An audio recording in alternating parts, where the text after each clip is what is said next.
Hello, so we're going back in chapter 10 now to section 1 where we're going to talk about tables and functions. And really the main part of what we're talking about is functions, and we're going to use tables to do it. So we got to start talking about what are some of these terms. Some terms you're going to learn now, we're going to use the next couple of days, and then you're going to continue to use them as you move throughout math. This term function is not going away. And really what a function is, it's a rule. That's the main thing you need to remember about it. It is a rule, and it relates, so it's a rule that relates to quantities to each other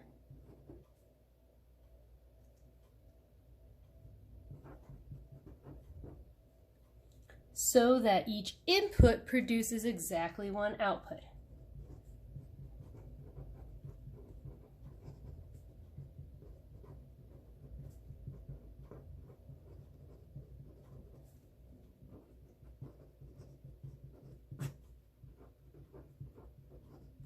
And now you're probably saying, so what's an input and an output?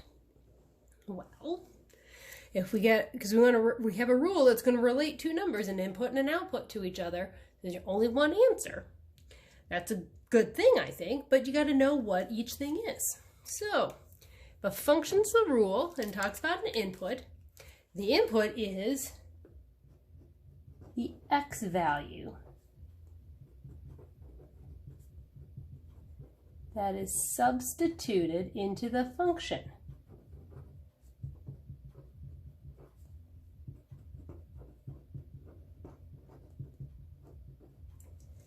So it's the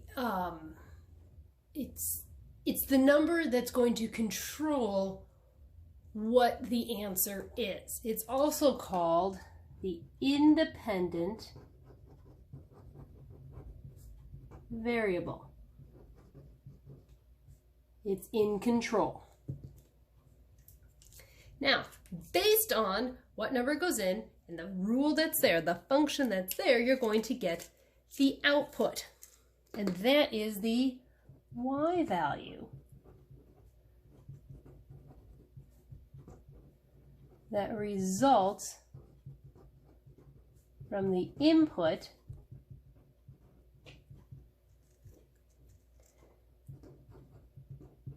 being substituted in the function.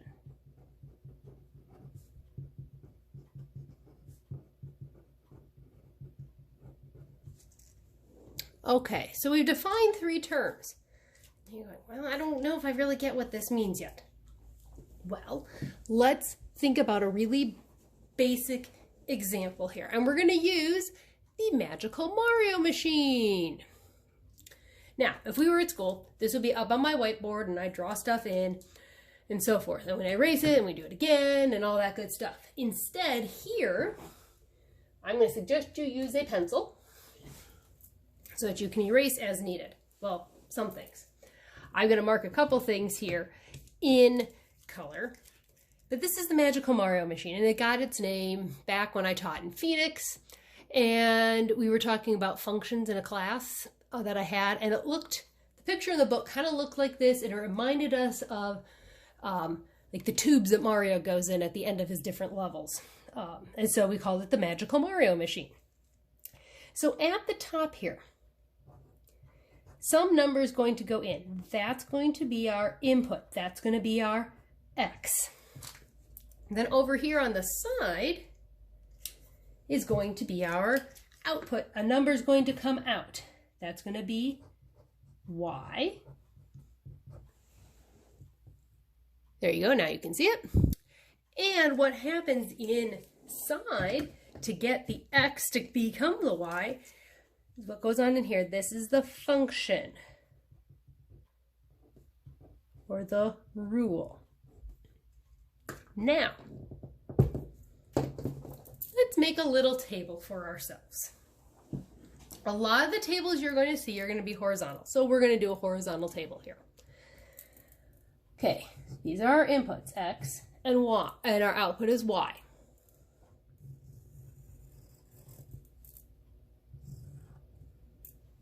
And I'm going to write our rule up here. We're going to make it a really simple rule. Y equals 5x. So if we plug in x, and we say x is 0, and 1, and 2, 3, and 4, and it could keep going, but we'll just stop there.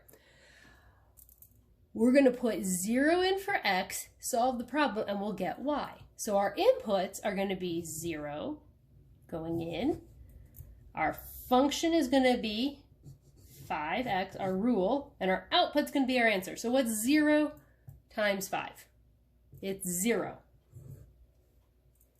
So we're going to write a 0 right there in our chart. Okay. Next input in. 1 goes in. What's 1 times 5? It's 5. There's a new output. So we write 5 right there. All right, let's put in another input. 2. What's 5 times 2? Out comes a 10. We write 10 in our chart. Let's put in another input. Doesn't matter where you write them. Put in 3. What's 5 times 3? 15. Write it in our chart. And put in 4. 5 times 4. Out comes a 20. So you can see in our chart, if we look at x, what happens each time to get us to y. So you're always asking yourself, what is being done to x to create y? That's the question you're always asking yourself. You ask yourself that question a lot in algebra. What's being done to x?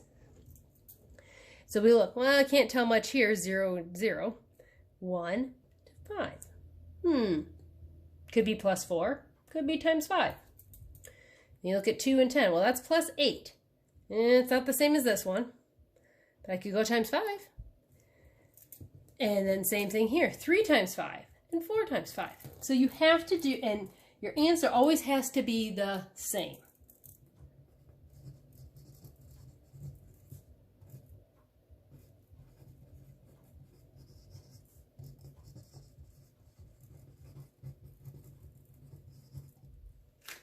Can't change for each x value. Your input always has to, whatever your input is, the function rule has to be the same each time when you're working on that function. Now, let's erase this. We'll pick some new inputs this time. We'll pick a new rule. Eventually, you'll get to the point where you'll be given a chart and you'll have to figure out the rule. For now, we're going to look at how the rules work as we look at this. So let's start here. Next one. Let's look at, let's make our rule. We're not going to make it anything complicated. Y equals x plus 7. And we're going to make our chart. We'll have our x's and our y's. And we'll have 0, 1, 2, 3, 4. I mean, I could have picked other numbers. I just started picking the same ones again. So our inputs, what happens when we plug in 0? Our rule is x plus 7. And that's going to generate our output. So what's 0 plus 7? A 7 should be popping out. 1 plus 7 is 8. Plug in a 2, substitute in a 2 for x. 2 plus 7 is 9. And if you need to, as you're doing this, quickly erase the x. Say, okay, putting in a 3. What happened? What's 3 plus 7? Oh, that's 10. Put it on your chart. Then erase. 4. 4 plus 7. If you need to see it, write it in. That's fine. And you get 11. Notice I'm not picking hard math because I want you to get the idea of what we're doing. So hopefully now you're getting that. You can look at the chart now and see, oh yeah, to get from X to Y, I add 7 each time. Because ultimately, having the big magical Mario machine is not always going to be useful to have in front of you. You need to be able to look at a chart and figure out what you need to do. That's what we're going to do next.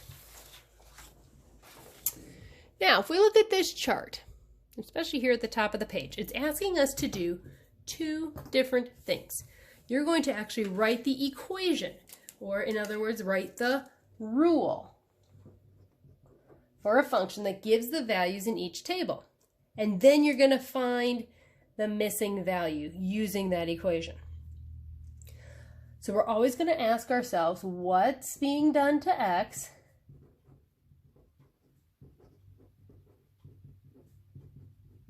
to get Y?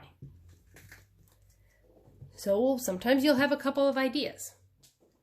And then you have to figure out what's going to work. Because remember, you always have to have the same thing. So if we have X's on the top row, Y's on the bottom, say, okay, what can you do to 1 to get to 7? Well, you might say I could add 6, or I could multiply by 7. What can I do to 2 to get to 14? I could add 12, or I could multiply by 7. Okay, so we know adding's not going to be it because it's 2 different things. But the times 7 works. 3 times 7 is 21. 4 times 7, 5 times 7. So that must mean our general rule is 7 times the X value. So Y is equal to 7X. And that's how we want to write it. We want to say Y equals 7 times whatever X number you have. So you can plug in any X number. In this case, we plugged in 5. What's 7 times 5? It's 35. That's our missing piece. I could plug in 10 and find out the answer now. Because I know I just have to multiply it by 7. 10 times 7 is 70. Okay, now, well, this one's going to be a little bit of a challenge. We haven't done a whole lot with negative numbers and adding and subtracting, but let's see if we can think our way through this one. In fact, maybe we should draw ourselves a little number line to help. Or pull one out. See if I can find one very quickly. Oh, would you look at that? I found it. So let's pull in our number line here. Okay, I'm going to put it, there we go. This should work. This gets most of what we need. Okay, so now we have to ask ourselves the question, what can we do to get from positive 2 to negative 3? Well, if we move left on a number line, that's like subtracting, right? How many spaces are we moving left? 1, 2, 3, 4, 5. So we could say we could subtract 5. Do you think the same would work here for 3 to negative 2? Let's count. 1, 2, 3, 4, 5. Yep. And from 4 to negative 1.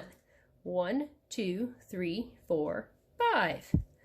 Each time you move left on the number line, it's subtracting. And since we're moving 5 spots, it means we're subtracting 5. Now, 5 minus 5 is 0. So I think we're finding our rule. We're going to say our output, so Y, is equal to X, whatever X is, minus 5. So now we could figure out what 6 is. 6 minus 5 is 1. Now some of you may be looking at this going, well, I can see the pattern that's coming. Yes, on these you can. But later on, you may find that you don't see a specific pattern happening because there'll be 2 things happening. Now for right now, I'm trying to keep it simple with just one thing. Because I remember earlier in the year when we did some stuff like this, 2 steps was a little bit more challenging. So I want to get you a little more solid on this with just the 1 step. And we won't have many dealing with the negatives, but just grab a number line or draw a number line for yourself. So we've multiplied, we've subtracted. Let's see what else we can do. Well, let's take a look. Number 3. we've got x's of 20, 16, 12, 8, and 4, and y's of 10, 8, 6, 4, and something. Well, we could ask, what can we do to x that gets us to y? Well, we're first going to look at it and say, well, let's see, you could subtract 10 or divide by 2. 16, you could subtract 8 or divide by 2. Well, we can't subtract because we're not subtracting the same thing, but dividing by 2 looks promising. 12 divided by 2 is 6. 8 divided by 2 is 4. Now, there are a couple of different ways you can write this. We'll say y is equal to x. You can use the division symbol, but more commonly, you will see it written either this way as y equals x over 2 or y equals 1/2 times x. Because what's half of 20? Half of 16, half of 12, half of 8. All the y values. So any way that you write it there, as long as it's one of these three ways, you're fine. It's up to you. Then the last thing we have to do is say, what's 4 divided by 2? It's 2. So then you have 4 divided by 2 equals 2. And there's your answer there. All right, last one. So we've multiplied, subtracted, and divided. Let's see what happens here. We've got, what do we do to get from 7 to 11? Hopefully most of you are saying, oh, we could add 4. What about from 8 to 12? Adding 4. 9 to 13? 4. 10 to 14? 4. It looks like our rule is going to be y equals whatever our x number is plus 4. So to figure out the last part, we're going to have 11 plus 4 equals 15. All right, so right now we're really looking at figuring out what are the rules, or if we know the rule, and we have an input, what's our output going to be? We'll look at some of these equations down here later. But for now, let's focus on the function tables, and you'll be doing some practice with that. Happy practicing!